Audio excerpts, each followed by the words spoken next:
Welcome to our channel. ధనుర్మాసంలో దేవుడి పరీక్ష. తూర్పు గోదావరి తీరంలో ఒక అందమైన గ్రామం. పచ్చని వరి పొలాలు, వంకర గోదావరి దారులు, పులిబండ గుట్టలు మధ్య ఆ గ్రామం కలకల ప్రపంచంలా ఉండేది. ధనుర్మాసం మొదటి రోజు వచ్చినప్పుడు ఆ గ్రామం వాతావరణం పూర్తిగా మారిపోతుంది. గాలి పుస్తల సువాసనలతో నిండుతుంది. దీపాల వెలుగు దారి మొత్తం నిండిపోతుంది. ఆ గ్రామంలో కాత్యాయని అనే యువతి ఉండేది. ఆమె చిన్నప్పటి నుండి ఎంతో భక్తి శ్రద్ధ కలది. ప్రతి ధనుర్మాసంలో ఉదయం 3 గంటలకే లేచి పూజ చేసేది. కానీ ఈ సంవత్సరం మాత్రం ఆమె మనసులో బాధ ఉంది. ఆమె తల్లి అనారోగ్యంతో పడి ఉంది. కాత్యాయని తల్లి కామేశ్వరి కొన్నాళ్ళుగా అనారోగ్యంతో పడి ఉంది.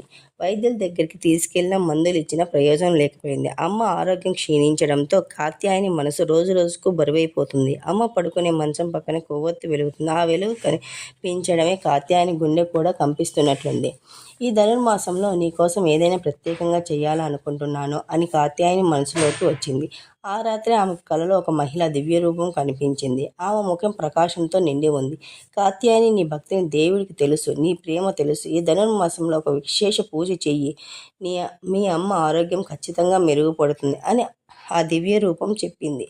కాత్యాయని భయంతో లేచి చూసింది. ఆమెకు అది కలలా అనిపించగా మాటలు మాత్రం నిజమైనగా వినిపించాయి.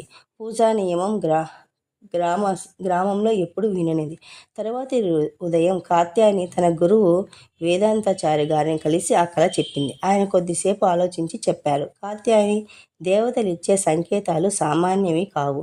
నువ్వు ధనుర్మాసం మొత్తం 30 రోజులు ఈ పూజ చేయాలి. ఉదయం 3 గంటలకి లేచి చల్లనీటి స్నానం, తూర్పు ముఖంగా కూర్చొని దీపం వెలిగించడం, తులసి అర్చన 108 దళాలతో, ప్రతిరోజు పాల పొంగల్ నైవేద్యం అత్యంత ముఖ్యం. మొత్తం పూజను నిశ్శబ్దంగా మనసులో మాటలతో చేయాలి. కాత్యాయని తల వంచి అంగీకరించింది. పూజ మొదలైంది. ధనుర్మాసంలో భక్తి వెలుగు. కాత్యాయని ప్రతి ఉదయం గ్రామం నిద్రలో ఉన్న సమయానికే లేచి నక్షత్రాల కింద స్నానం చేసేది. చలిలో వణికిన అమ్మ కోసం గుండె ధైర్యం తెచ్చేది. పూజ చేసే సమయంలో ఆమె మనసులో ఒక మాట, దేవుడా, మా అమ్మను కాపాడు. ప్రతిరోజు పూజ ముగిసేసరికి ఆమె అమ్మ నిద్రలో కొద్దిగా ప్రశాంతంగా ఉండేది. పూజ 10వ రోజు గ్రామంలో అద్భుతమైన సంఘటన జరిగింది. తులసి చెట్లని అపూర్వంగా పూసాయి. వేడుకలో ఎప్పుడూ ఇలా జరగలేదు. మొత్తం గ్రామంలో తులసి వాసన గాలితో పరిమళించిపోయింది. వృద్ధరామయ్య అనే పండితుడు అన్నాడు, ఇది సాధారణమైనది కాదు, ఎవరో గొప్ప పూజ చేస్తున్నారు. ఆ పూజా ఫలం గ్రామం అంతా పడుతుంది. కాత్యాయని మాత్రం నిశ్శబ్దమే. ఆమె గురువు చెప్పినట్లు ఎవరికీ చెప్పలేదు.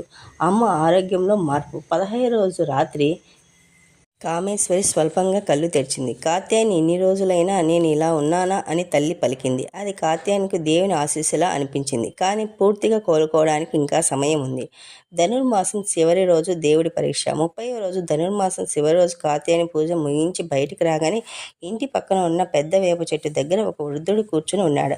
ఆయన శరీరం వణుకుతుంది. పాదాలు గాయంతో నిండిపోయాయి. కాత్యాయని వెంటనే పరిగెత్తి వెళ్ళి, తాతయ్య, మీరు చలికి వణుకుతున్నారు, మా ఇంటికి రండి అని చెప్పింది. అతని ఇంటికి తీసుకెళ్లి వేడి పాలు, బెల్లం పానకం ఇచ్చింది. తాను అమ్మ కోసం చేసిన పొంగల్ని కూడా తాతయ్యకి ఇచ్చింది. ఆమె నిద్రలో ఉన్నప్పటికీ కాత్యాయనికి ఆహ్వానం తప్పకుండా చేయాలని అనిపించింది. ఆ వృద్ధుడు అన్నాడు, బిడ్డ, నువ్వు దేవుడు ఇచ్చే పరీక్షను దాటావమ్మా. కాత్యాయని ఆశ్చర్యపోయింది. ఆ వృద్ధుడు క్రమంగా వెలిగే కాంతిలా మారిపోయాడు.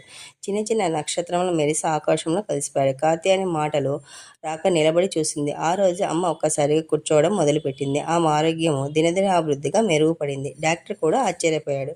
దేవుడు ఒకే మాట చెప్పాడు, పూజలో చేసిన ప్రేమ, సేవలో చేసిన దానం, ఇవే నిజమైన ధనుర్మాస మహిమ. కొద్ది రోజులు కామేశ్వరి పూర్తిగా కోలుకుంది.